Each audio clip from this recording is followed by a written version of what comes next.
Oh, test. You got, yeah. Test, one, two. Is that loud enough? I don't know. We'll see.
Good morning.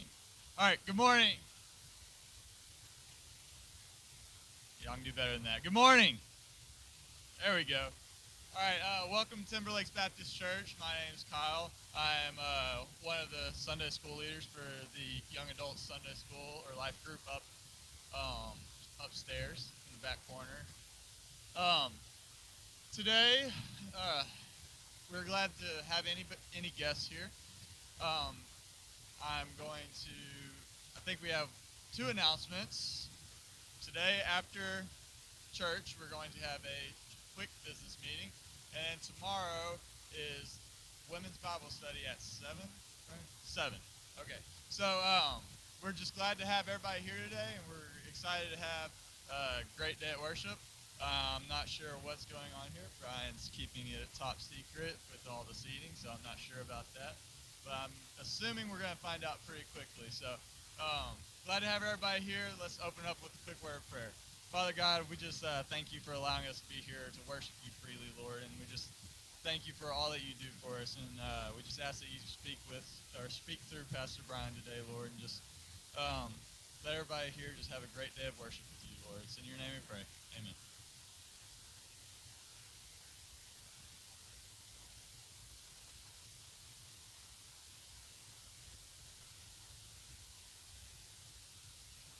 Yes, I don't know that I meant for it to be top secret this morning, but I guess it was because no one knew what was going on. So good to see everyone out this morning. It's a little different. We've got coffee back here in the back, and for those of you who don't drink coffee, we've got water bottles back there. So feel free to just. I've got my own here, and feel free to just sit down, relax, and let's just talk a little bit this morning. You know, uh, I enjoy being able to just sit down at a table, somebody sit down across the table from somebody, and just sit down and talk, right? And just share ideas and talk about things and especially when things seem to be just kind of burning down around you, when life's got a problem, maybe it's a financial problem or a relationship problem or whatever it is that may be going on in your life. Maybe you just need to sit down and just talk about some stuff.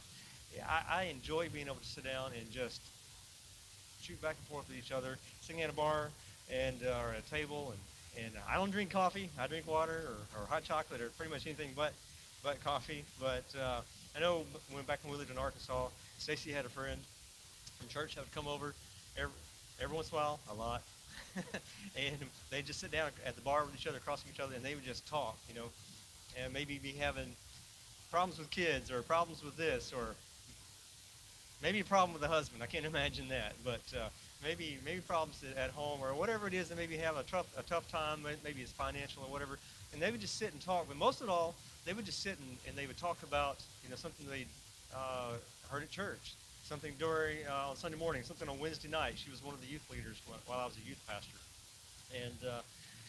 and maybe something she'd learned during her Bible study, and just sit down and they just talk about it.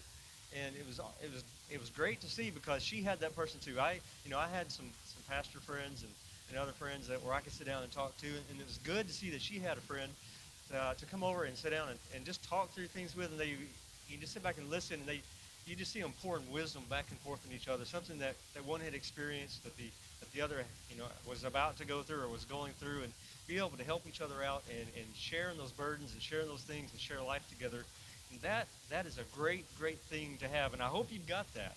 I hope you've got that person in your life that you can just sit down with and talk about. And when life starts getting crazy, when you've got something going on and you need someone to come along beside you and sit down and just let you talk or let you listen, let them share wisdom with you. And that's an important thing to have in your life. So that's what I wanted to do this morning. I just wanted to sit down with you. I wanted you to be able to sit down at a table and drink some coffee and just have a conversation with you this morning. Um, as I was saying, we all need that person that can just come and just pour wisdom into us. And that's not me this morning. That's not what I'm saying. For the last several weeks, for about 6 chapters, Solomon has come and talked to us, and he's been lamenting the vanity of life, right? And it's been rough sometimes because sometimes it gets kind of depressing sounding. He's just over and over and over. He's talking about just how pointless this life is that we're leading, and how pointless all the struggles that we put ourselves into, how pointless they are, and how meaningless life is, and everything that we find so important in this world, or that we think is so important in this world. Solomon says, no, it's pointless. It has no meaning in life. Whether you're having a great day, a bad day, doesn't matter. It's all pointless. So he's been lamenting life pretty much for 6 chapters, and finally we get to chapter 7, and Solomon just comes and he just sits down. And you can just imagine him.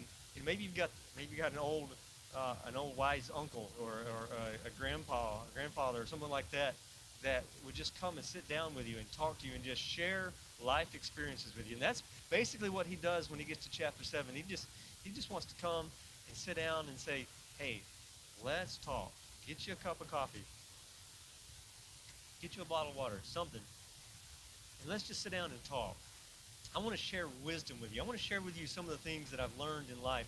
I'm going to stop, talking about how pointless things are for just a little while, and I just want to share things with you that I've learned, and that's what we find in chapter 7, and really through a lot of the rest of this book, him just sharing wisdom. And he's also the one that wrote Proverbs, and you can go there and you can read through, and it's just topic after topic after topic of things, or he's just pouring out wisdom. But he does it in Ecclesiastes too, starting here in chapter 7. So that's what I want to do this morning. Because why? Because life can get complicated, can it? Life can be challenging. Life, it can be hard, and some of the things that you face, and sometimes you don't know what to do. You don't know what to say. You don't know how to act. You don't know how to respond in the situation. And you need wisdom, because that's what wisdom's really about. It's about knowing what to do, what to say in any given situation or any given circumstance, knowing the right thing to do, knowing the right thing to say. You ever struggled with that? It's like, oh man, I'm facing this, but I don't know what to think about it. I certainly don't know what to do about it. And that's why Solomon wants to talk to you, because navigating life takes wisdom. I mean, if you want to navigate it successfully, life takes wisdom, and it takes a great deal of wisdom. And why not learn it from the wisest man, aside from Jesus, from the wisest man that's ever walked on the earth, right? Somebody who's been there and done that, faced pretty much every problem, and he's chased down contentment and happiness and joy in every aspect of life in every way possible, and he's done it far better than we ever could. He put more effort, more money into it, more time into it, more resources into it than we could ever try to do. And he just wants to share some of the things that he's learned. So here, let's get started. Let's just jump right into chapter 7, verse 1. And here's what he says. Okay, here's what he says. A good name is better than a good ointment. You know what a name is? And it's not, I've got a pretty cool name, Brian. You may be fond of your name, whatever it may be. Maybe your parents named you something stupid. It's embarrassing, and you're like, yeah, a good name would be great instead of the one I've got. I had a great name picked out for our third child. It was a beautiful name. Named assuming we were going to have a third boy again, guys. Just figured that's my luck, right? We're just going to have three boys, and I had a great uncle named Boone. Boone Baldwin. And I'm like, what an awesome name. Boone, like Daniel Boone. That's a manly name, Boone. Stacy's like, no, I don't think so. We're not naming the baby Boone, scarring. And she said, well, what if it's a girl? I said, Boonetta, right? Duh. That's an awesome name. Boonetta Baldwin. Hey, you can't go wrong with that. So fortunately, I was overruled, and it was girl, and Lydia won out. So anyway, but a good name, it's talking about your reputation, right? Having a good reputation is important. A wise person desires a good reputation. Is better than a good ointment. And ointment is, it's the oils that they used for beautification, to cover up some smells that maybe they had. Maybe they didn't shower often enough or whatever it was in those days. And it was used for beautification. So what's he really talking about here? He's talking about your character. He's saying being attractive on the inside is much more important than being attractive on the outside. And it's more important. We say that still today. What's inside is more important than the outside. We know that. We know that's true. Have you ever met that person and they look good on the outside? Then you get to know them. It's like, not so much. And because we know, being a good-looking person, being attractive on the outside, it definitely has its advantages, right? Some of you may know that. All of you know that, maybe. You're beautiful, beautiful people. So being attractive on the outside, it definitely opens doors for you, right? It definitely gets you places.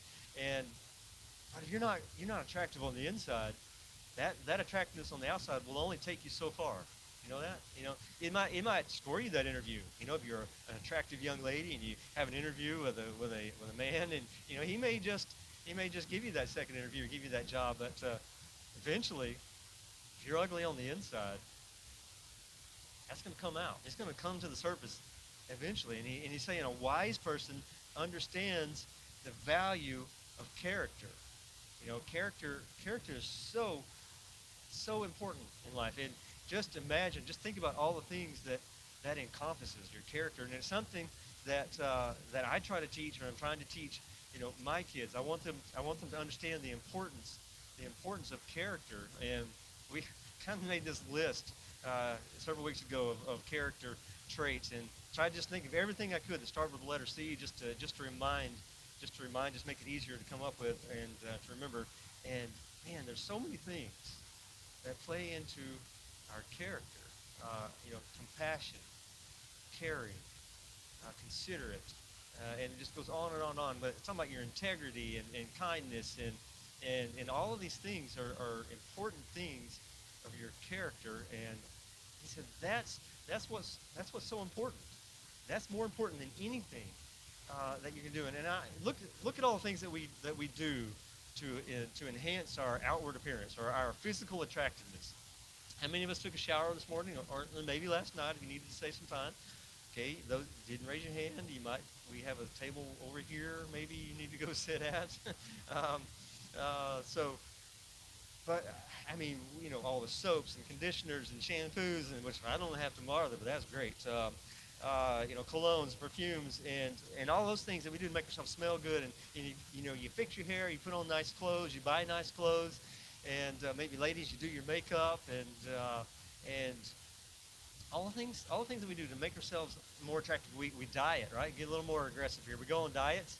We have exercise. We try to get in shape so we look good, and go to the gym and get up the treadmill or whatever it is. All the things that we do, and then maybe we even take it more extreme, and we go seeking professional help for some things, and so with the doctors, and we get a little nip there and a little tuck there and a little whatever stretch and get rid of some of this, or we go to some extremes sometimes to look good on the outside, and we spend a lot of money, a lot of time and energy and effort just to look good and be attractive on the outside. But how much time How much money, how much effort do we put into looking good on the inside, having good character? A wise person knows the importance of character, and Solomon's saying, I don't care that you think you're going to bring sexy back. That's great. You do that, but more important that you're attractive on the inside. The wise person knows the value of inward attractiveness, of character. And he says, and the day of one's death is better than the day of one's birth. Okay, thanks. Here we go again, Solomon. We're going to just be fatalistic here again, right? No, it's not. He's not trying to be fatalistic here. Just you kind of tied this into the first half of this first verse, and all the things that we do to try to look good, we try to defy age, don't we? We're always trying to. The older, some of you are too young to even care about how old you are. But as you start getting older, you start doing things to defy age and put off the inevitable. But there's only one alternative to getting older, right? There's only one other option, and that's death. But he's saying, look, don't think of death as the enemy. Don't think of getting older as the enemy. I know it stinks. It's terrible. It comes with a lot of bad stuff. But the day of your death is actually going to be the best day of your life. There's only one group of people that can say that, though, right? That's believers. If you're a believer in Jesus, guess what? The day that you die is going to be the best day of your life. It's not the end. It's only the beginning. If you understand the brevity of life and how insignificant these few years that we spend here are, don't waste it on stuff trying to be beautiful on the outside and attractive and all these things that you're doing, because the day you die, all of that's gone, and then life really begins. Your real life, what you were created for, then that's when it really, really begins. So the day of your death is better than the day of your birth if you're a believer in Jesus. Go on to verse 2. So a wise person understands character. A wise person understands the brevity of this life and not to put too much into this life. Be looking for the next one. Be looking for later in life. Go to verse 2. He says, it is better to go to a house of mourning than to a house of feasting. Oh, what? No, what's a house of mourning? What do you think a house of mourning is? Anybody been to a funeral? Mm-hmm. They're a blast, right? Not so much. I know now, when I was a kid growing up, somebody in the church dies, somebody in the family dies, and you get drugged to the funeral home for the visitation the night before, and it's terrible, right? And but I had two cousins that were twins, just a year younger than me, and we made the best out of it wherever we went. And we decided, what better place to have a great game of hide and seek than in a funeral home, right? I mean, that would be awesome. There's all these rooms and hallways, and it's dark a little bit everywhere. And so we just went around, we had a blast. We found the perfect room, went into it, and there's some other kids there, and it was dark, and we hid underneath these tables. And when no one found us for a while, finally came in, flipped on the lights, found out that the tables that we were hiding under were caskets. I don't know if there were dead bodies inside or not. Didn't stay long enough to check. But normally, going to a funeral home or going to funerals, not so much fun. But he says you're better going to a funeral. You're better going to the house of mourning than to a house of feasting. It's better for you to go to a funeral than to a party. If you got to choose between going to a funeral or going to a party, which one are you going? Party, right? Solomon says, no, you're better off. It's more beneficial. Yeah, going to the party is going to be more fun. But it's more beneficial for you to go to that funeral. Not for the other family's sake, and I know that's great, and to encourage others, and you need to do that, but that's not all he's talking about. It's more beneficial for you to go to a funeral. Why? What do you think about when you go to a funeral? Well, as you gain wisdom, as you get older, you start thinking about life, don't you? You start thinking about, man, that could be me. Now, if you're like me, first when I go to a funeral, I'm watching the body. I'm just thinking I always thought it'd be crazy or cool if that body would just jump up out of the casket and just freak everybody out. But that's not normally what we think about. As we get older, we start thinking about, man, that's going to be me one day, right? That's going to be me. How much longer do I have? I wonder what day. When am I going to die? I'm going to be an old person. How many people are going to come to my funeral? Are they going to be sad? Then we're going to cry about me when I die, when they come to my funeral. What are they, when this person gets up to talk about me, what are they going to talk about? What are they going to say about my life? What did I leave behind that I'm going to be remembered for? You know, they're going to talk about my accomplishments, and they're going to talk about all these other things and things that don't necessarily matter that much anymore. But when they get around to talking about me as a person, what are they going to say? What are they going to remember me for? My character, right? What are they going to say about me? So you're better off going to the funeral because, well, it says, because the living takes it to heart. Because we go there and we start contemplating things that really matter in life. What really matters in this life? I mean, you look at that person lying up there in the casket and you're thinking, yeah, he had a lot of money. He ain't got nothing now. Or maybe he didn't have any money. You know, what was his life? And you start thinking about what really matters in life when you go to funerals. And more so than you do when you go to a party, you go to a house of feasting.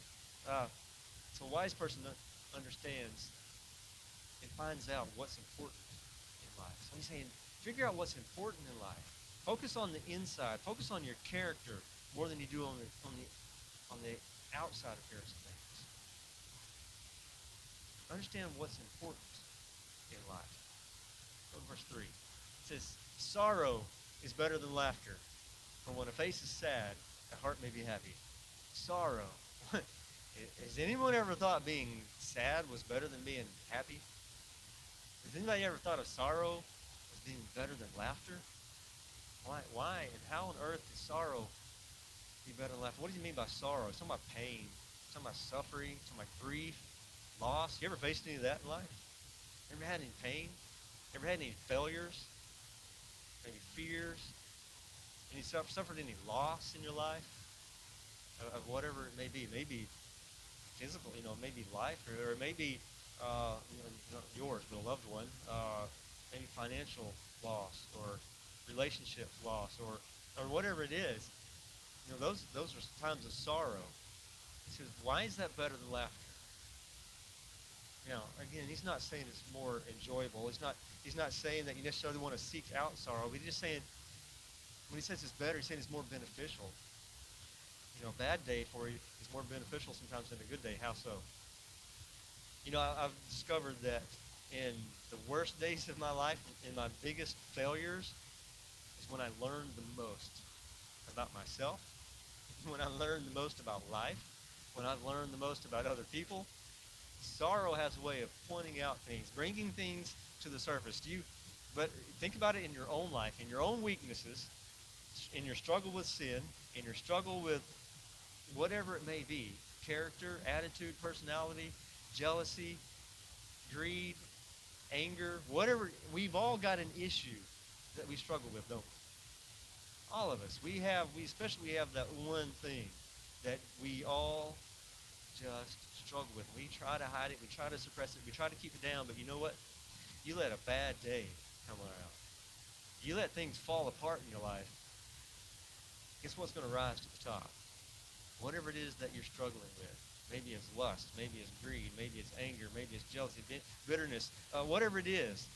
When you have that rotten day, that terrible day, things that you try to keep down in life, that you don't want anybody to see, those have a way to creep into the top, don't they?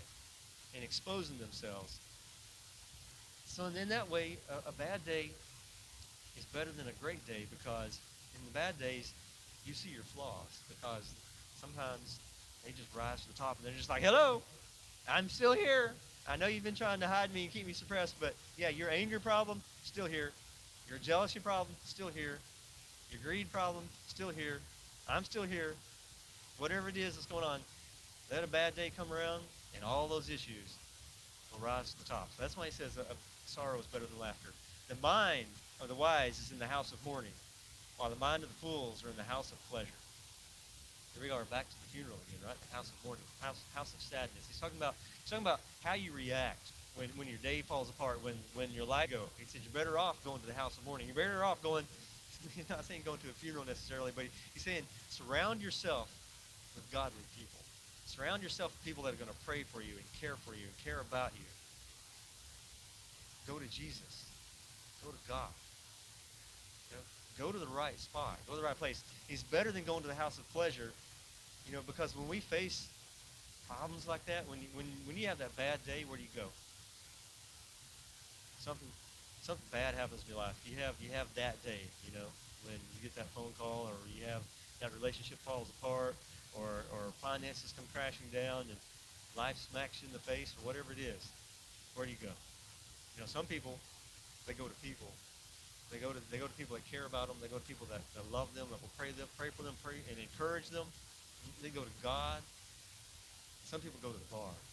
Some people go to parties. Some people turn to the bottle. Some people turn to pornography. Some people turn to fill in the blank. Why? Just trying to numb the pain, right? Trying to distract our mind, trying to get our mind off of whatever it is that's happened to us, and we go to the house of pleasure just for some temporary relief, right, from the pain and the sorrow that we're facing. It says, don't go there. A wise person goes to the house of mourning. A wise person seeks out godly people. Don't try to numb the pain. Don't try to distract yourself with pleasure and temporary happiness. Don't do that. He said it's better to listen to the rebuke of a wise man. Both projectors. There we go. It is better to listen to the rebuke of a wise man than for one to listen to the song of fools. And we know exactly what God's talking about, right? We know it's better to listen to the correction of a wise person. Do you have that person in your life? Do you have that kind of friend? It's better for that. It's better to have a friend that's going to tell you the truth. You ever had something stuck in your teeth? Nobody bothers to tell you, and you get home, it's like, oh man, how long's that been there? I've been with all my friends, all these people, and they didn't tell me about it. Or maybe your pants are unzipped, and no one bothered to tell you. And you've seen people laughing, and you don't know why, but no one bothered to tell you what's going on. You don't need those kind of friends. You need somebody who's going to tell you, hey, you're really messing up. You're messing up. You're messing up your kids.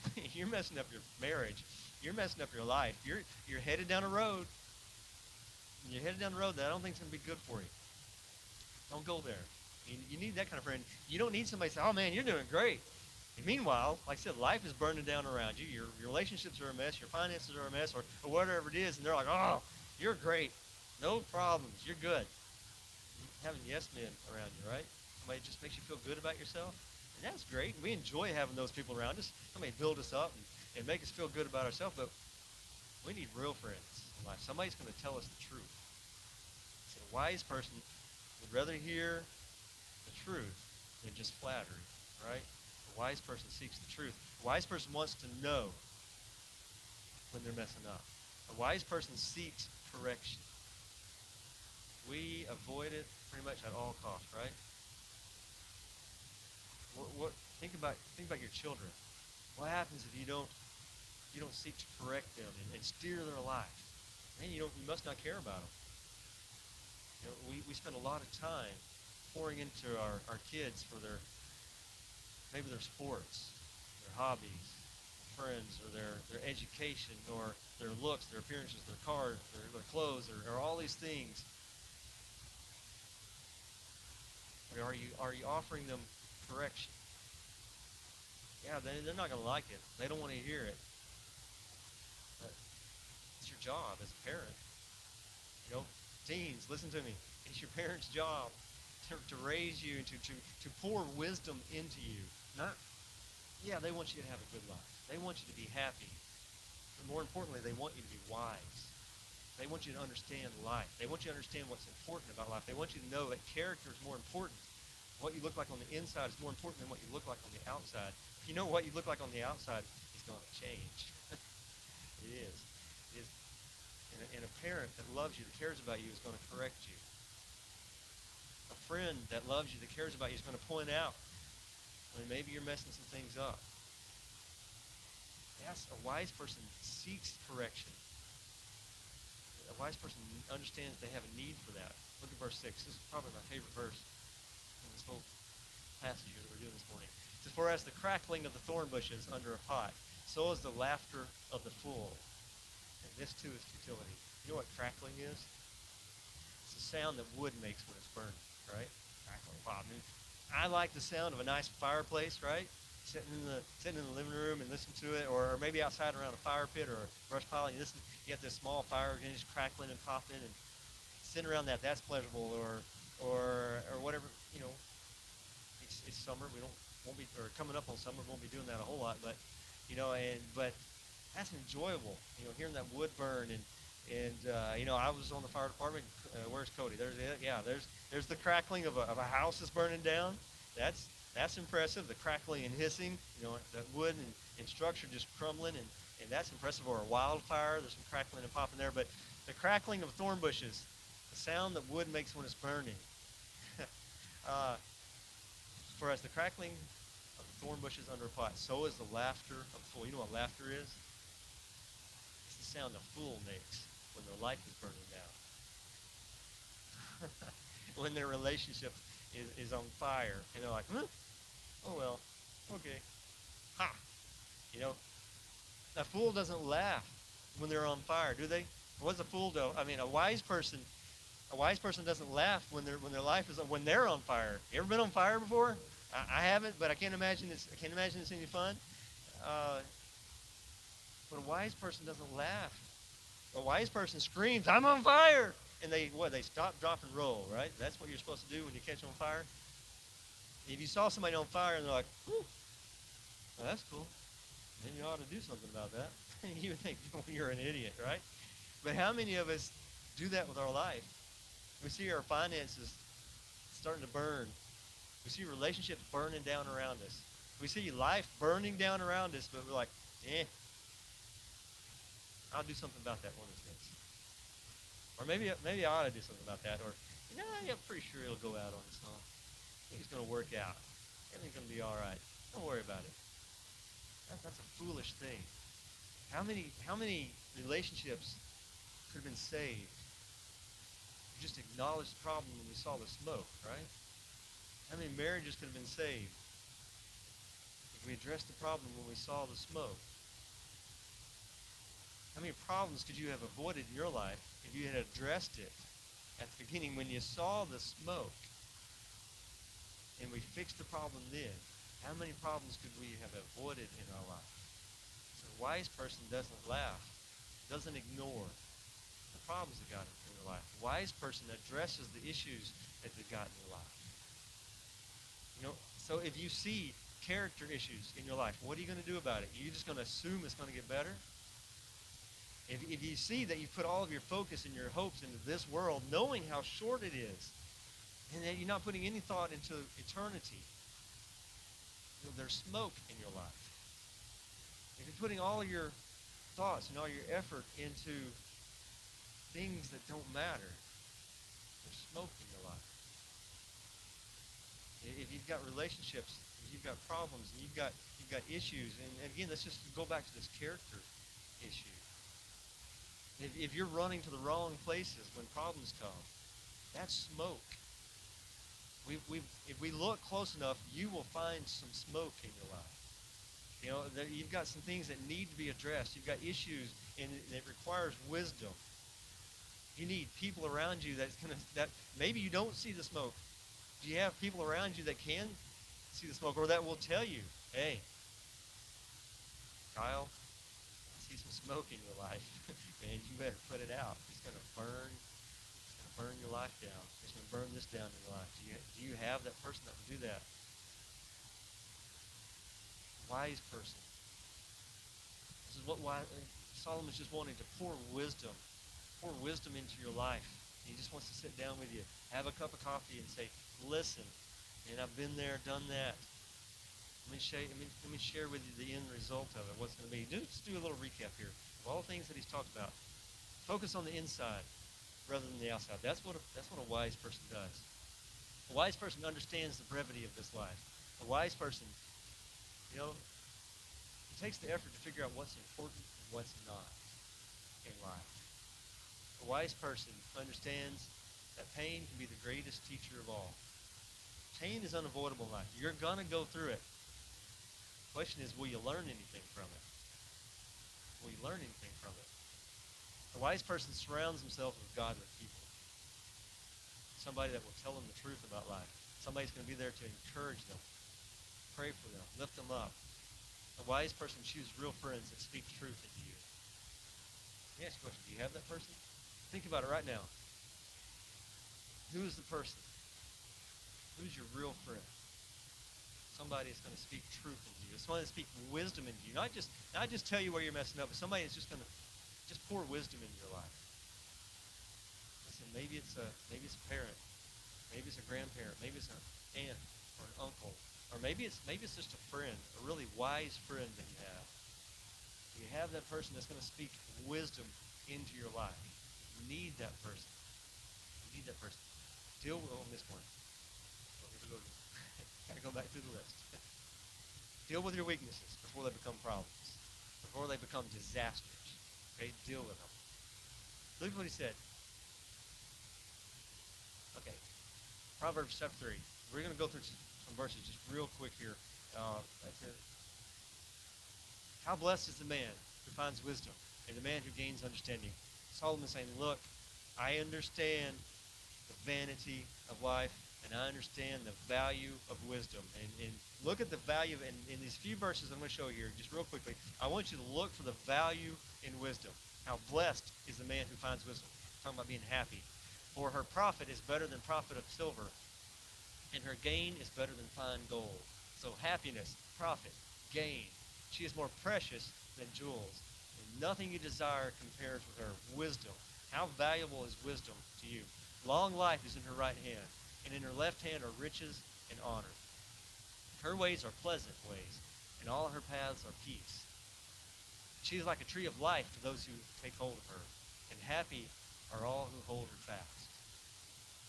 Is wisdom valuable? And wisdom, we ought to be seeking wisdom with every ounce of our life. If we would seek wisdom the way we seek money and pleasure and everything else in life, if we would just seek wisdom with that same tenacity, man, I want that in my life. I want wisdom. I want to pass wisdom down to my children. I want to make sure that they understand the value of wisdom, because if there's one thing that's going to change your life for the better, it's wisdom. It's one thing that's going to change your life for the worse is going to be the lack of wisdom.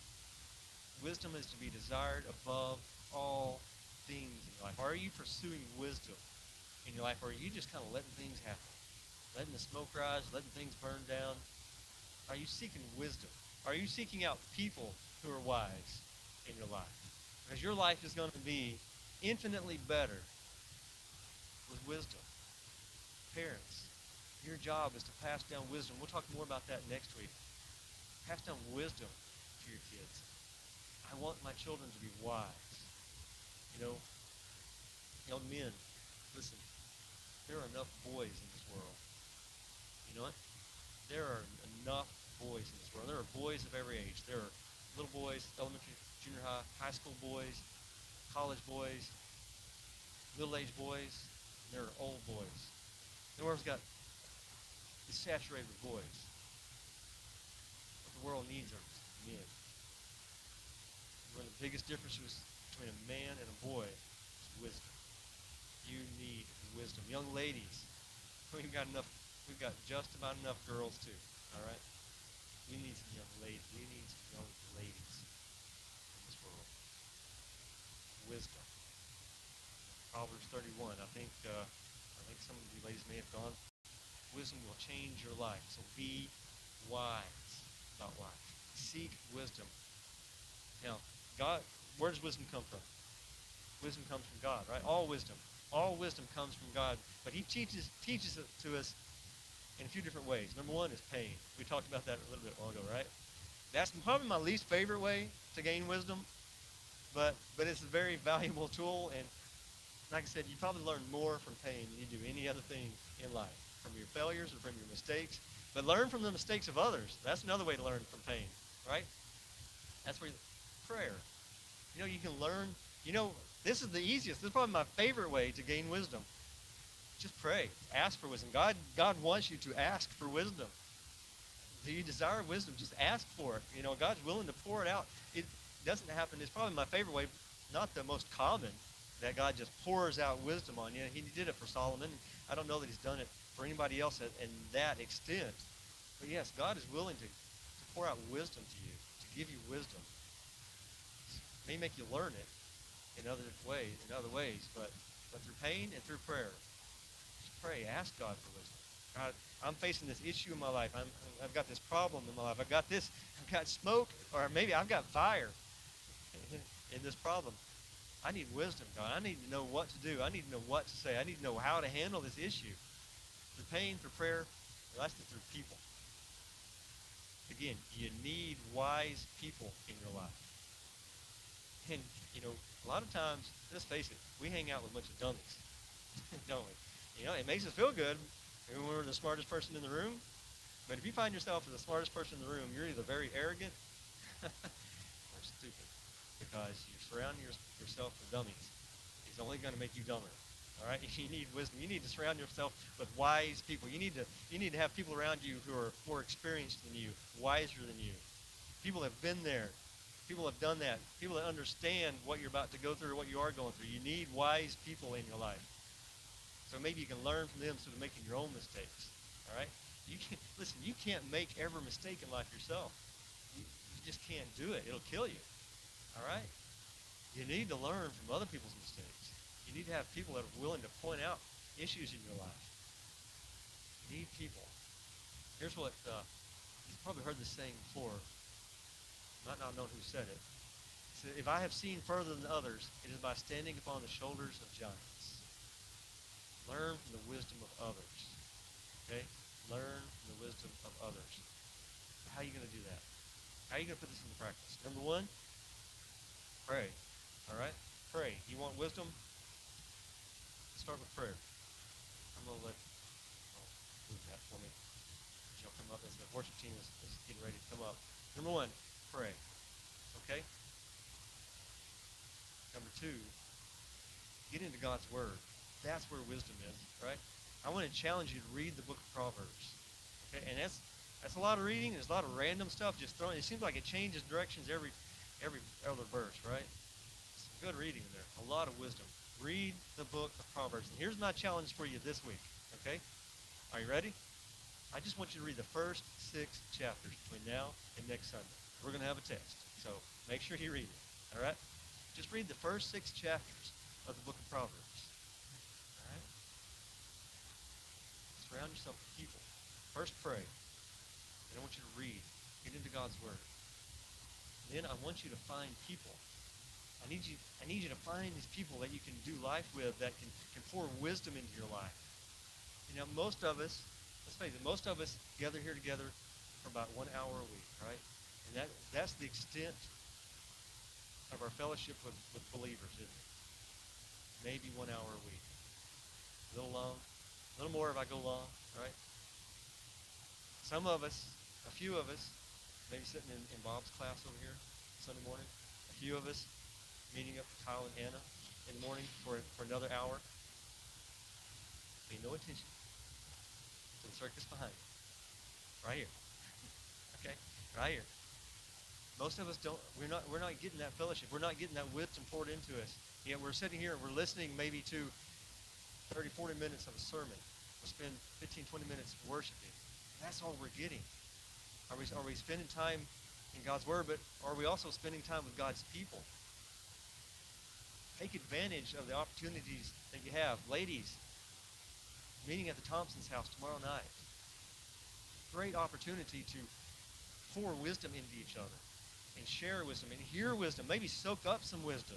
Maybe you can share something with some of the ladies that's things that's happened in your life. Share wisdom with each other. Pour into each other. We've been talking about life groups for a long time, and we've never really gotten them off the ground. Just one thing after another has kind of stood in the way. I want to encourage you. I want to try again with this life group idea. Meeting, Sunday morning is great. If that's the only time you meet, come here, meet. But if you can meet sometime during the week, I want us to do that. We need to meet in each other's homes in small groups where we can discuss. We can talk about the Bible, talk about life, share wisdom, pour wisdom into each other. So the ladies are meeting this Monday night. Next Tuesday night, I want to have a life group. I want to meet with a few people, even if there's only 3 or 4 of us. That's fine. Right now, we'll just kind of pencil it in at my house. And I know it's just south of Dallas, but um, it's okay. You'll make it back. But hopefully we'll find somewhere else, somewhere closer, a little more centrally located. But if not, right now, just know it's going to be at my house next Sunday, or next Tuesday. Sorry, not this coming Tuesday, but the next Tuesday at 7 o'clock. So ladies will meet this week, and then another life group at my house, unless I find a closer location, the next Tuesday at 7 o'clock. So if you'd like to meet somewhere, if you'd like us to meet in your home, we'll just change it to that. But man, we need that. We need to sit down and talk. We're not talking about an in-depth Bible study, not a sermon. Maybe we'll just talk about some of the things that we've talked about today or next Sunday. And we'll just discuss it, how it plays out in your life, how you've seen it play out in your life. Maybe you can share something with the rest of the people in the room. You would stand with me this morning. And let's talk about real wisdom.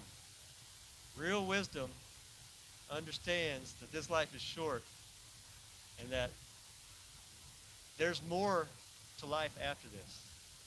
Real wisdom seeks God. Real wisdom understands that judgment is coming. Real wisdom wants to know what's going to happen to me after I die. If you can't say for a fact that you know when you leave this world that you're going to spend eternity in heaven with Jesus, I want to talk to you. Others want to talk to you. Somebody needs to talk to you.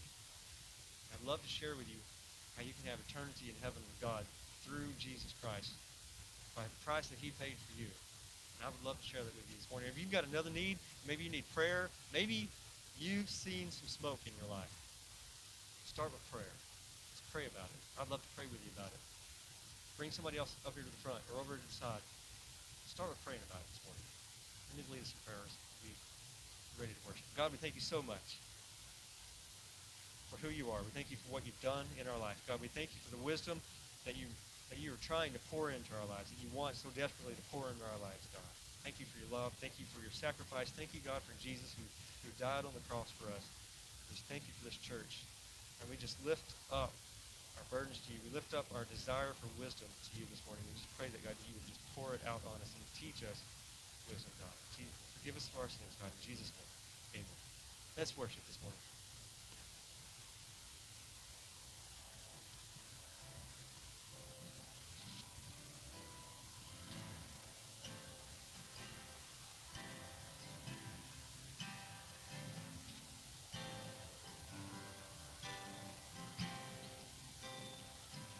I need you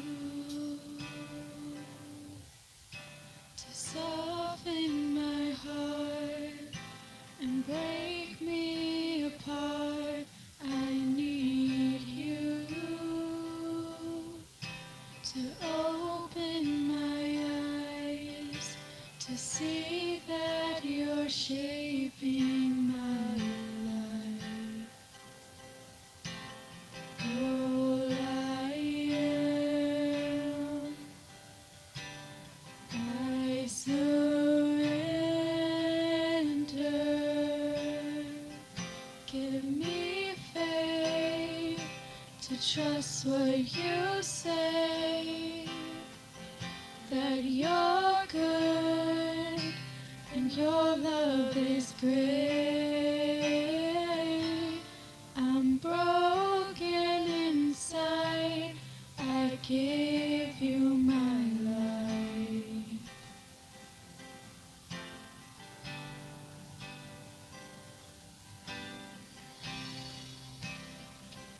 I need you to soften my heart and break me apart. I need you to pierce through the dark and cleanse every part of me. All I am, I surrender.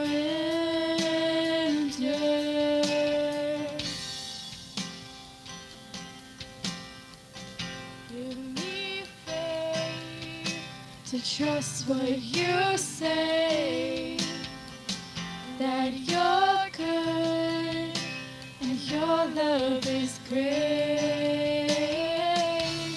I'm broken inside, give you my life.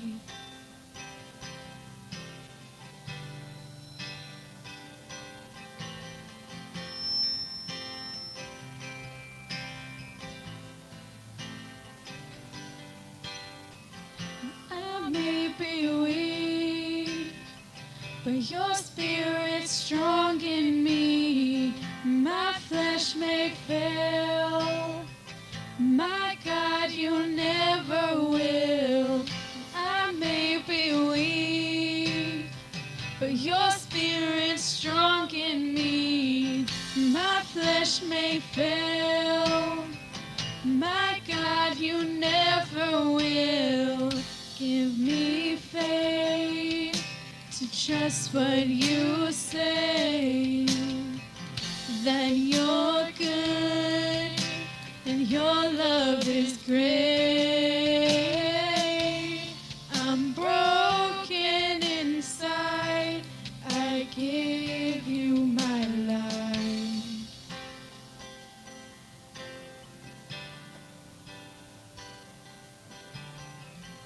Give me faith to trust what you say, that you're good and your love is great. I'm broken inside, I give you my life.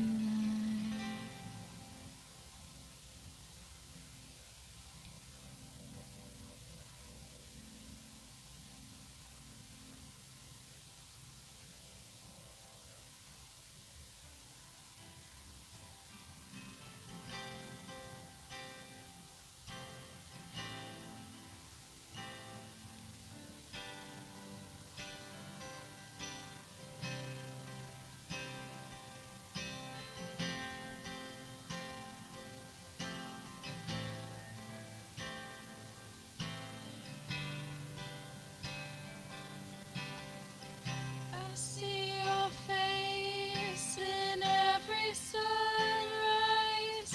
The colors of the morning are inside your eyes.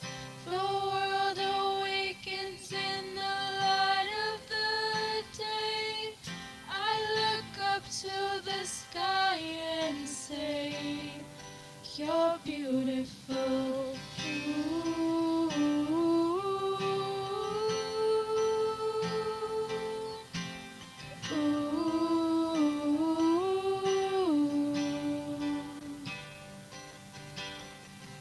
I see your power in the moonlit night, where planets are in motion and galaxies are bright. We are amazed in the light of the stars. It's all proclaiming who you are. You're beautiful.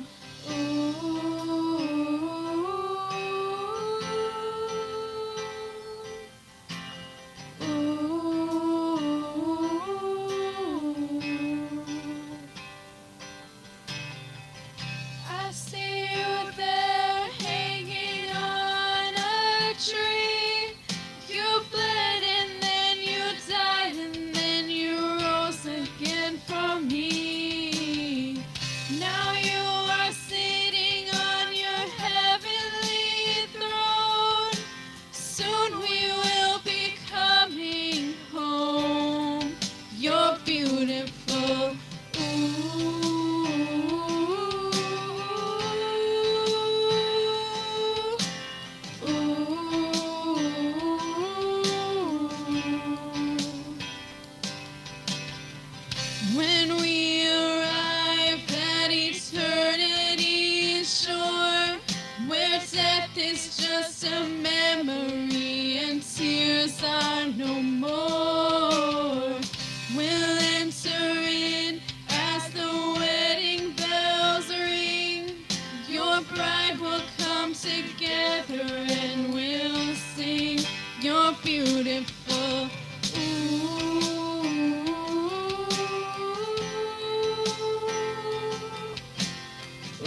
you're beautiful.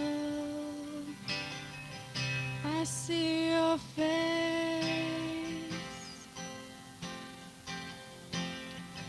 I see your face.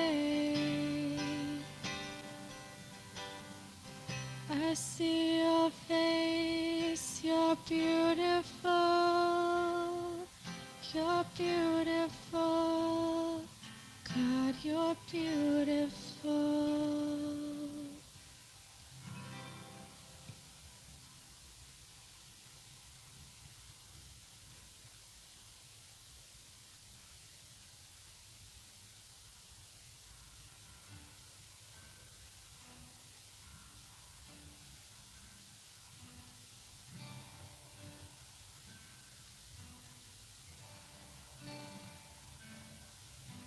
Before he spoke creation, the God of heaven knew our names.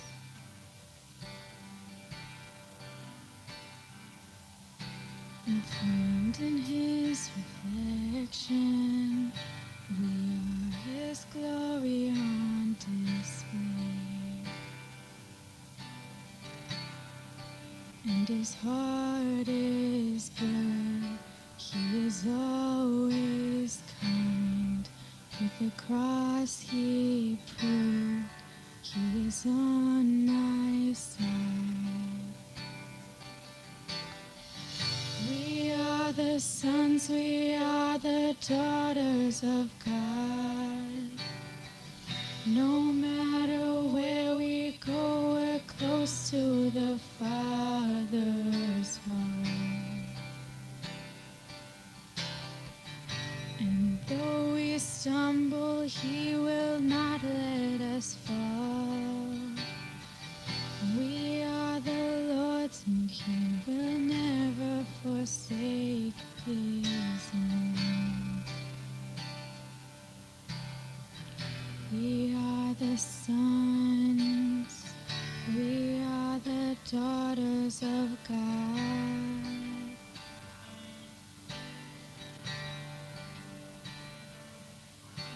His love he lavished on us and called us children of the King.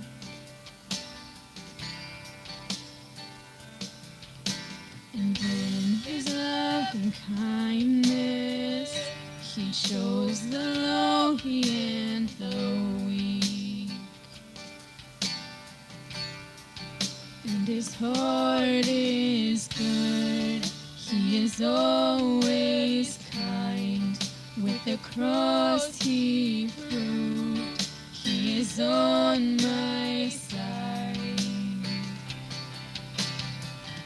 We are the sons, we are the daughters of God. No matter where we go, we're close to the Father's heart. And though we stumble, he will not let us fall. We are the Lord's, and he will never forsake his own. We are the sons, we are the daughters of God.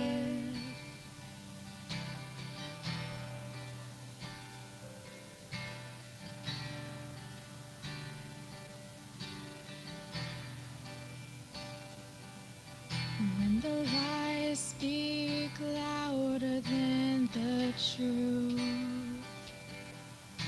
remind me I belong to you. When I can't see past the dark of night, remind me you're always by my side. When the lies speak louder than the truth, remind me I belong to you. When when I can't see past the dark of night. Remind me you're always by my side.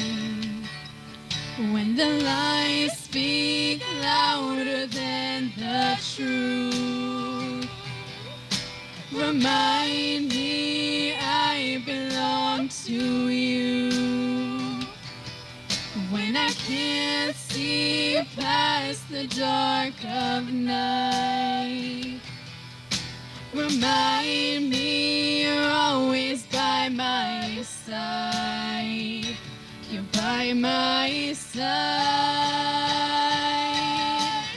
We are the sons, we are the daughters of God. No matter where we go, we're close to the Father's heart.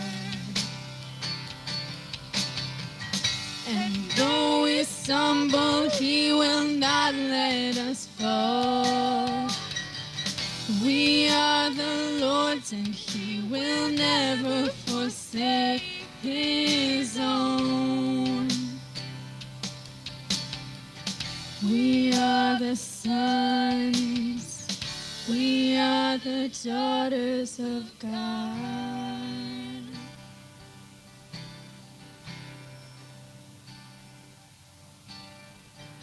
We are the sons, we are the daughters of God. No matter where we go, we're close to the Father's heart. And though we stumble, He will not let us fall. We are the Lord's, and He will never forsake His own. We are the sons, we are the daughters of God.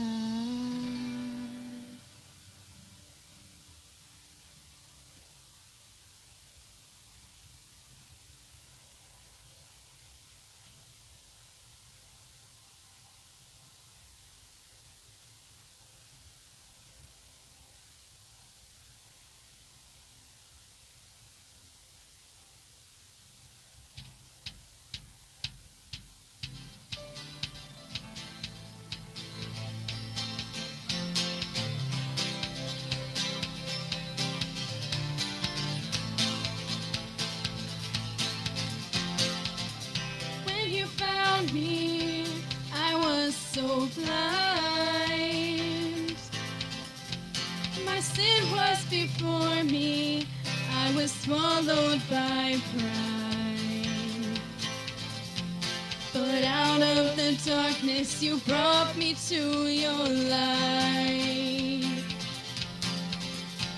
You showed me new mercy and opened up my eyes. From the day you saved my soul till the very moment when I come home, I'll sing, I'll dance, my heart will overflow. From the day you saved my soul.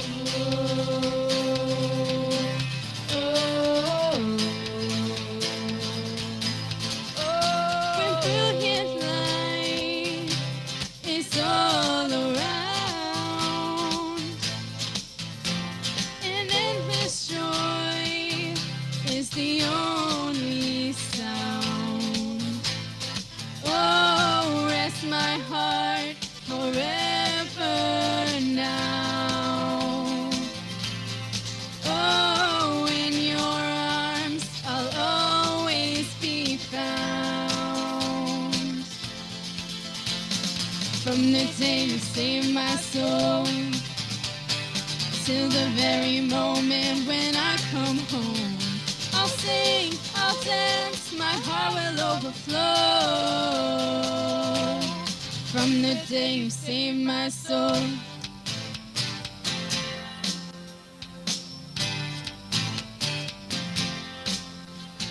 My is yours. My heart is yours. My life is yours forever. My love is yours. My heart is yours. My life is yours forever. From the day you saved my soul till the very moment when I come home, I'll sing, I'll dance, my heart will overflow. From the day you saved my soul, from the day you saved my soul, till the very moment when I come home, I'll sing, I'll dance, my heart will overflow. From the day you saved my soul.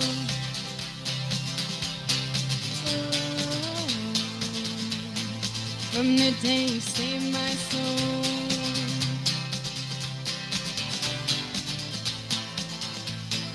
From the day you saved my soul. Thanks, everybody. So, today's a very special day. Today is Tara's 17th birthday. So, it's really exciting. So, on the count of 3, I want to sing Tara happy birthday before Brian comes up, okay? So, 1, 2, 3. Happy birthday to you. Happy birthday to you. Happy birthday, Tara.